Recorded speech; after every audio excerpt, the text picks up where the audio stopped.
வணக்கம், சந்திரசேகர் பேசுகிறேங்க. எல்லா புகழும் இறைவனுக்கு. இன்றைக்கி நம்ம வீடியோவில் பார்க்க போகிற தலைப்புன்னு பார்த்திங்கன்னா, பிரசவ காலத்தில் பெண்கள் யோகா செய்யலாமா அப்படிங்கிற ஒரு தலைப்பு. தொடர்ந்து வீடியோவை ஸ்கிப் பண்ணாமல் பார்த்துட்டு வாங்க.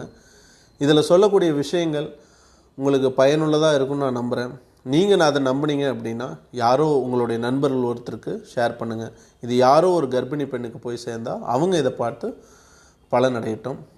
ஸோ விஷயத்துக்குள்ளே போவோம். கர்ப்பிணி பெண்கள் யோகா செய்யலாமா?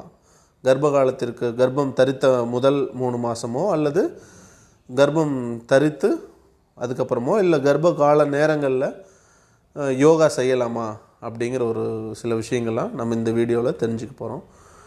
கண்டிப்பாக கர்ப்ப காலத்தில் எந்த வகையான யோக பயிற்சிகளும் செய்யக்கூடாது. இது நம்ம நிறைய இடங்களில் பேசிகிட்டு இருக்கோம். அதை இன்றைக்கி வீடியோவிலையும் பதிவு பண்ணலாம் அப்படிங்கிறதுனால தான் இந்த வீடியோவில் நம்ம அதை பதிவு பண்ணுறோம். இன்றைக்கி நிறைய செயற்கை கருத்தரிப்பு மையங்கள், இந்த குழந்தை பேர் வச்சு நிறைய மருத்துவ முறைகள்லாம் இன்றைக்கி நடந்துகிட்ருக்கு. சுகப்பிரசவம் பண்ணுறங்கிறான் ஒருத்தன்.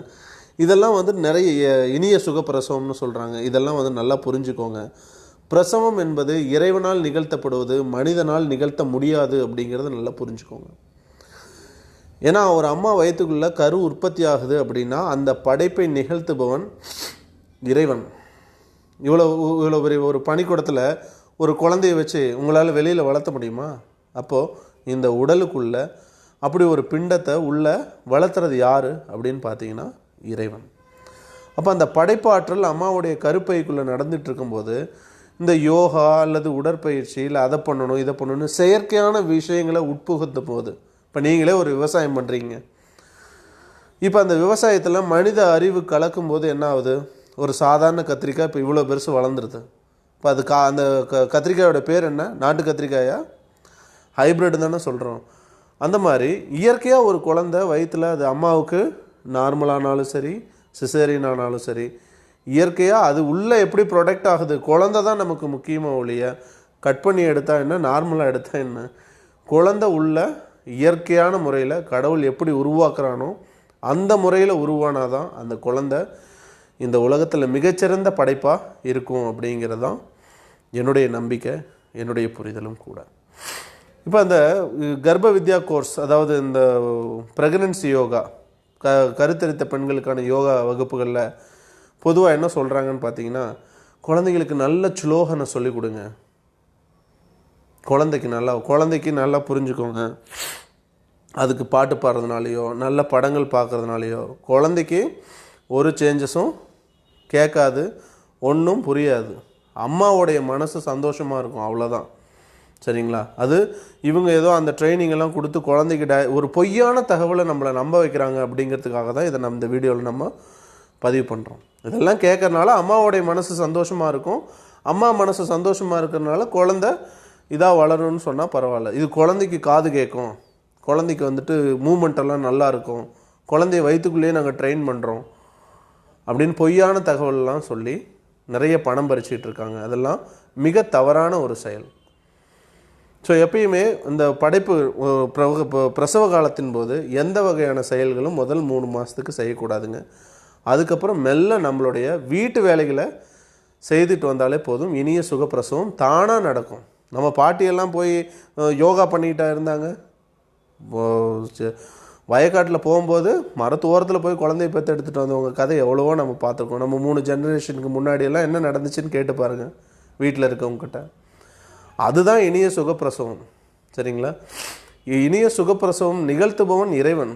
இங்கே எவனும் மனுஷன்லாம் எவனும் நடத்த முடியாது. அதனால தான் எப்போ மனிதன் நான் பிரசவம் பார்க்குறேன்னு சொன்னானோ அப்போவே மனித இனத்துக்கான கேடு, அவங்களுக்கான சாபம் எப்போ அவன் அறுத்து எடுக்க ஆரம்பிச்சிட்டான் இல்லைங்களா? அதனால் இறைவனை நம்புங்க அப்படிங்கிறது தான் இந்த வீடியோவில் நான் சொல்கிறது. இன்னொன்று நல்லா புரிஞ்சுக்கோங்க.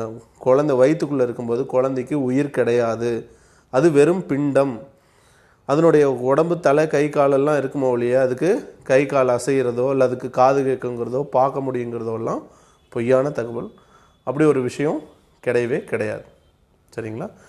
எப்போ ஒரு குழந்தை தாயின் வயிற்றிலிருந்து வெளியில் ஃபஸ்ட்டு பிரெத் குழந்தை கத்தும் இல்லைங்களா, ஆன்னு கத்தும் இல்லையா, அப்போ தான் அதுக்கு உயிரே வரும். அப்போ தான் அது ஒரு உயிருள்ள மனித உடம்பாக மனிதனாக இந்த உலகத்தில் பிறக்குது. லேட்டாக கற்றுச்சுன்னா மென்டலி சேலஞ்சு சைல்டு இல்லைங்களா. குழந்த பிறந்த அழுவே இல்லைன்னா நீங்கள் தான் ஏற்கனவே நல்ல ஸ்லோகமெல்லாம் கொடுத்து வெளியில் அனுப்பிச்சிங்களே, ஏன் குழந்த கத்தலைன்னா பிறந்த உடனே என்ன ஆகிடுங்க, டெட் பாடி தானே, குழந்தை இறந்து போயிடுச்சுன்னு சொல்லிவிடுவாங்களே இல்லையா டாக்டர். அப்போ வயிற்றுக்குள்ளே இருக்கும்போது அது என்னவாக இருந்திருக்கும் பாருங்கள். நம்ம எவ்வளோ ஒரு அறியாமையில் இருக்கோம் இல்லையா. அப்போது இந்த படைப்பை நடத்துபவன் நிகழ்த்துபவன் இறைவன். இப்போ படைப்பவனும் அவனே, காப்பவனும் அவனே, அதை வெளியில் கொண்டு வர்றவனும் அவனே, மரணத்தை தருவிப்பவனும் இறைவனே. அதனால் படைத்தல், காத்தல், அழித்தல் முத்தொழிலையும் செய்யக்கூடிய இறைவன் நமக்கு துணையாக இருக்கிறதுனால தான் ஒரு படைப்பு நம்ம வயிற்றில் அம்மாவுடைய கருப்பையில் நடக்குது. அதனால் இங்கே எந்த மனிதனுடைய அறிவு, எந்த யோகா குருஜி, எந்த யோகா டீச்சர், யாருடைய ஐடியாவும் உங்களுக்கு தேவையில்லை.